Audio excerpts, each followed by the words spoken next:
Hello, everyone. Welcome to Wind Down Friday. Today, our special guest is Elif Balkas, CTO of Wolfspeed. Hi, Elif. Welcome aboard. How are you? Hi, Marcia. Thank you. Thank you for inviting me. I'm very well. I hope you are too. Thank you. Thank you. Everything is good. Thanks a lot. Thanks a lot for your time. So today we will talk more about you. So I have prepared a couple of questions. So I hope you will like. So let's start with talking about you. So you have many years of experience in wide band gap materials like silicon carbide and gallium nitride. You will tell us more. So you have also an impressive journey in terms of academia, industry. So can you share a bit about you? What inspired you to follow a career in material science? So and how this career would sign the path to Wolfspeed? Mhm. Yeah, I always like the STEM field. Like when I look back, I think about the early education. Yeah, It was more for the going to what comes easy. That it was always easier to understand for me math and the at that time like the life sciences turned to the physics. That it was easier. Social sciences and the languages, they were like for me the boring and I would have difficulty with them. So it started that way. But through my high school education, I remember that I knew I wanted to study material science. It was just very interesting. And then my father is a geologist that he would bring a nice. lot of the interesting stuff to home, that we would look at the colorful rocks and the crystals and all that. So that was very interesting for me. But then through the college, so I went to material science specific the education, but that atomic level, the Mm. material science, that became very attractive to me. That is very, of course, the foundational for the how the behavior, and it leads to the optical properties, the energy and all that. But also that it became a hobby for me too. Like as you go into the deep at the quantum level, that you could actually start understanding how the world works and then how the universe at the simplest level. So it was very interesting.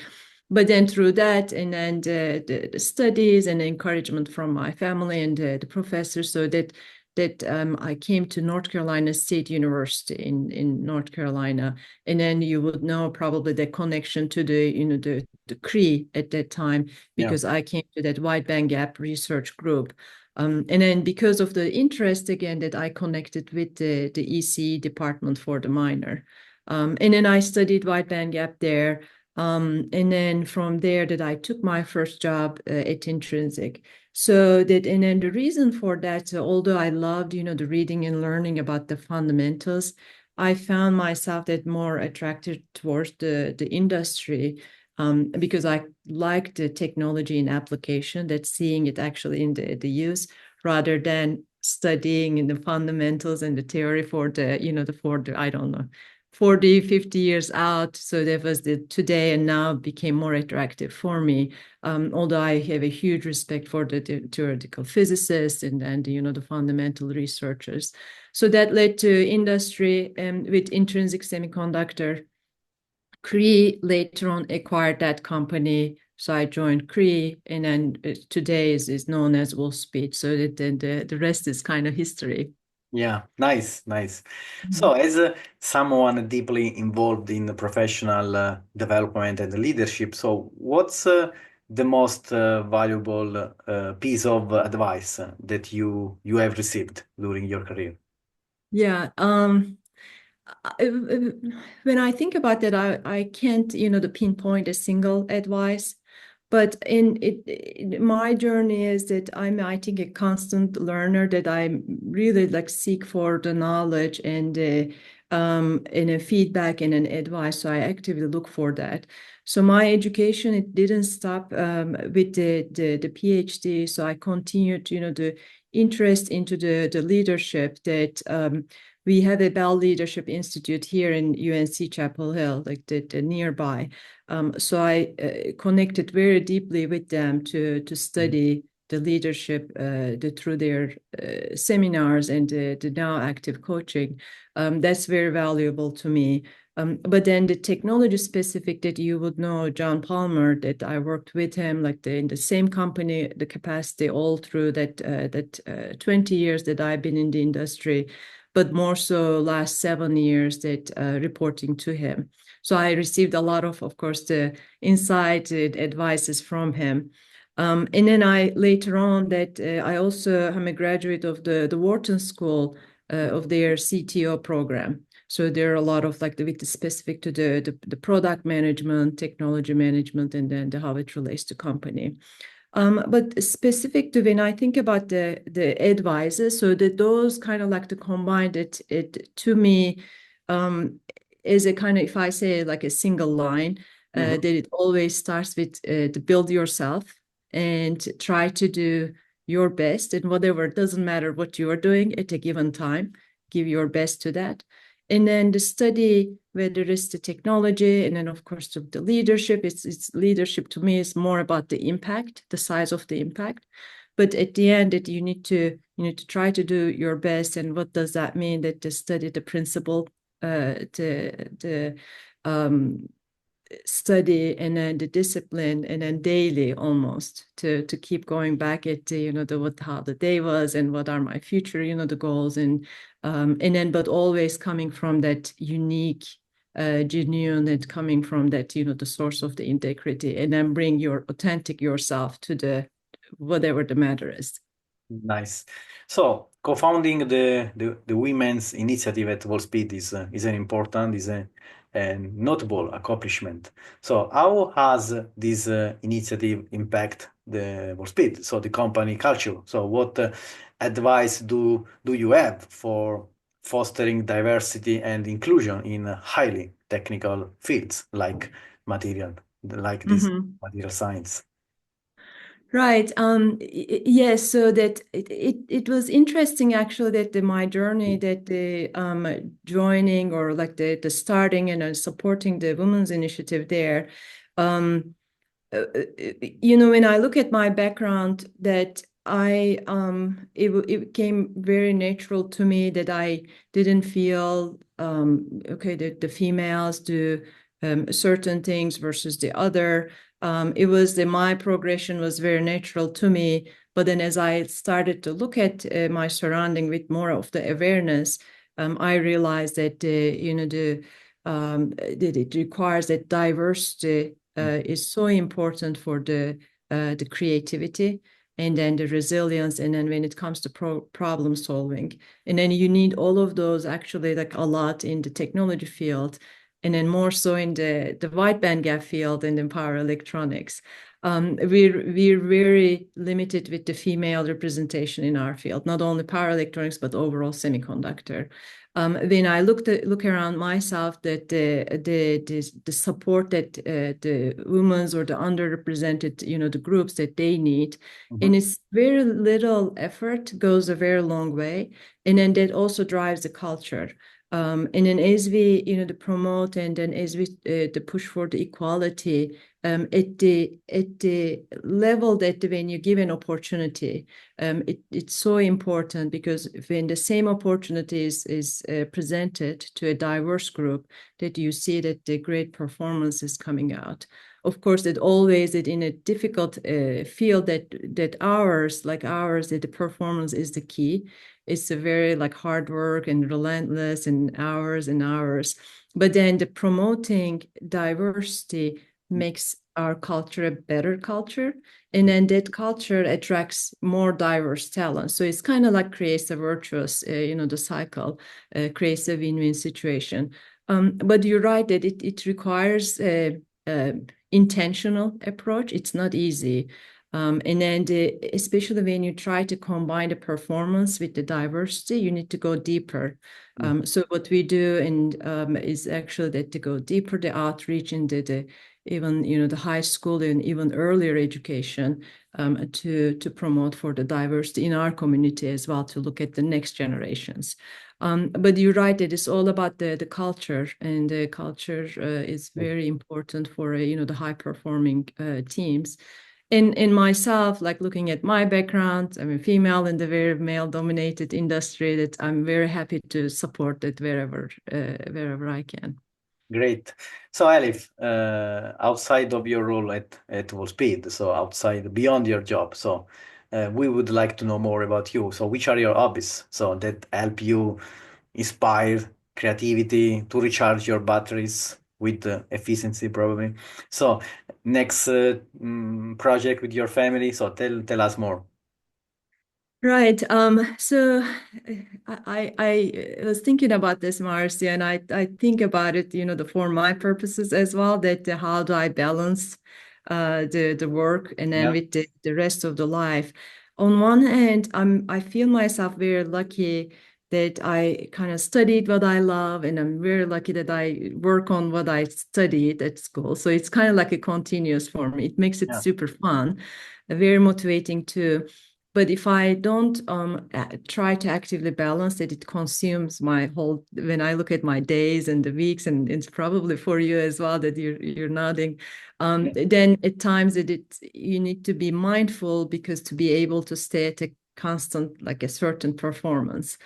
So and then with my role in there's such an active, vibrant industry, it makes the free time very limited. Mm.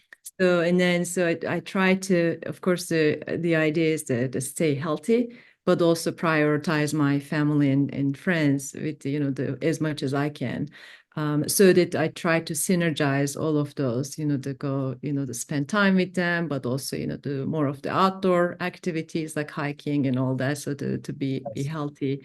We're lucky in North Carolina here is that we have a lot of green and a lot of like long spring and summer. So I try to do that. And I have an 11-year-old son that he is in the elementary school now. So of course, he is my one of my priorities. But observing him also, and then his environment and him in his element, it's very inspiring because at that age, the kids or we are very creative, and then only if he could to keep that Yeah. creativity, that's pretty inspiring. The sometimes I ask him the my the questions, and then he provides his answers. It's also fun too. So that's it's very much fun for me. Really nice, nice. So, Elif, if you could share a glass of wine and an inspiring conversation with someone, so historical, modern figure, former colleagues. So, who would this person? So, what would you like to discuss with him, with her? Lisa Su, I'm sure you know her, that she is the CEO of AMD, and leading now actually the semiconductor chip company. She is to me like I admire her for what she has done with her career. And then more so that during her time as a CEO at AMD, how she actually turned the company to extremely valuable company and is very successful. I've been, as I mentioned, that I'm curious about the whole, the leadership aspects of it, all overall semiconductors, so my personal, the interest as well. So I've been reading about her a lot, but she's very successful. But at the same time, how she's known as a, the very approachable and a humble person. And then with what she did is very, I think is, I will be very interested to like listen her stories and how her past was. Because I also know that she also has engineering background and scientist by education. That's also very inspiring to me, that how that the combination of that technical background and technical vision, and then when it's combined with the leadership, it can be very powerful because um, I get for myself as the CTO type of a career is very the attractive, and that's kind of my future. But then converting that in her way that to become a very successful CEO, it's very, I think, remarkable. Good. So Elif, you have also a new role with the USA Department of Commerce Industrial Advisor Committee. So congratulations on this new on your appointment. So IAC. So for the Chips for American program. So what? So tell me more. So what are your priorities in this role? So how do you see also this IAC shaping the future of semiconductor innovation and manufacturing in USA, United States? Yeah, it's very very exciting thing for me to do. I would say it's when you asked previously about the hobbies and the free time, that is actually what I do during my free time. But it's fascinating. It's also I feel very honored to be invited there, and then that I can contribute. So what we do there is actually that we bring in of course, that for myself, that bring in the experience and pain points, what I see and how I see the future.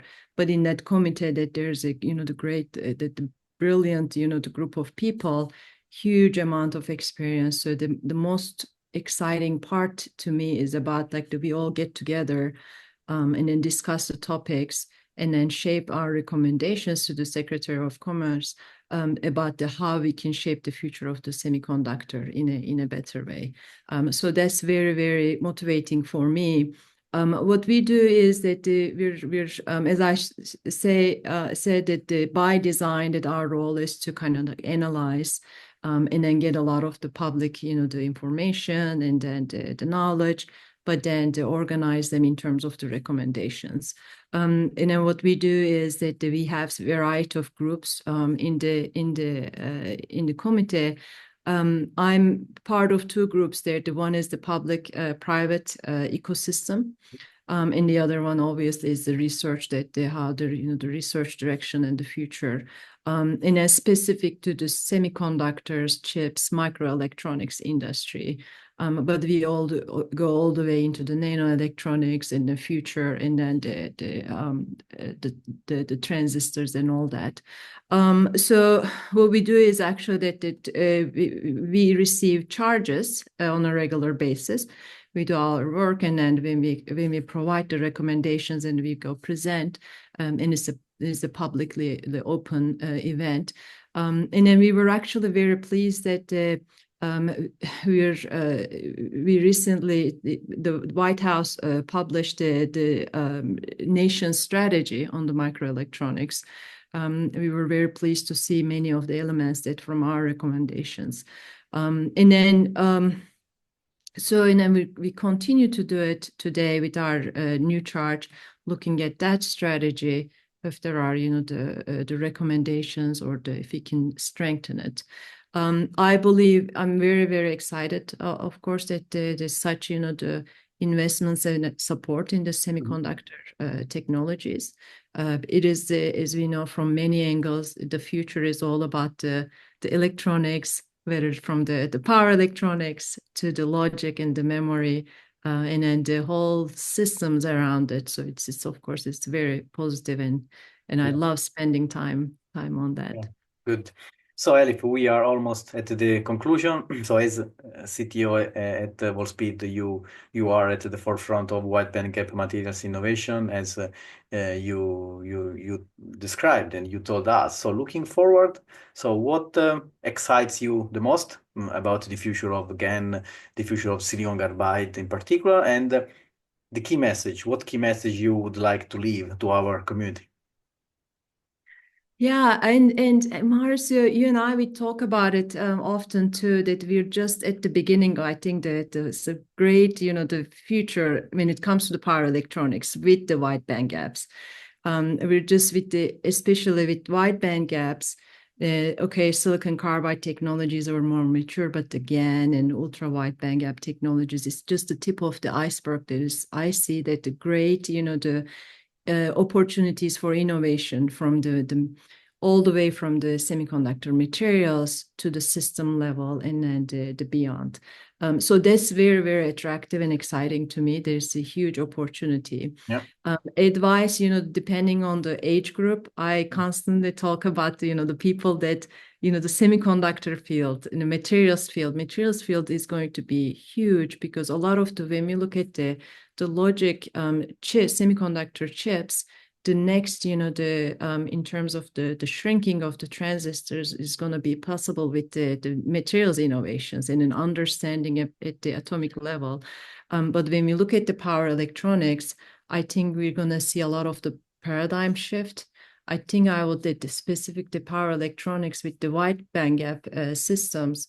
I would advise the technologists to look at, to go look beyond the just, we were so concentrated at the unit device, the performance and the parameters, but then take a next step to look at it at the system level, the efficiencies and the performances, but taking it from there, that those inner interactions to look at it, how things interact with each other, and then taking it from the single parameter to more of the collective whole energy, and then how the power electronics can, aid in there. So when you think about it, it's just a huge universe of possibilities there. So it's very exciting. Good. So, Elif, thanks a lot for this wonderful conversation. So, I wish you a great weekend and see you next in some power electronics conference for sure. Thank you. Stay in touch. Thank you, Elif. Thank you so much, Marcy. It was my pleasure.